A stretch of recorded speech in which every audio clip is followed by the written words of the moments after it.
қалалық емханаға келіп, ревакцинация алып жатырмыз. Менің алған вакцинам Veracell, Sinopharm.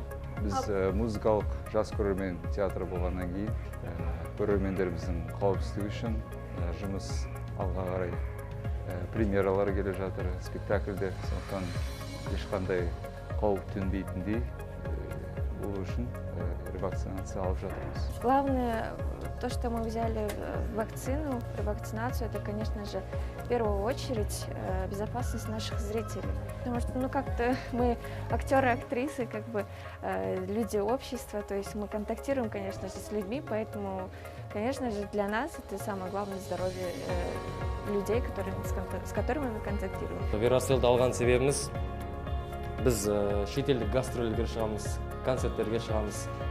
Сол кезде қауіпсіз болу үшін соны себеп қылып алып отырмыз.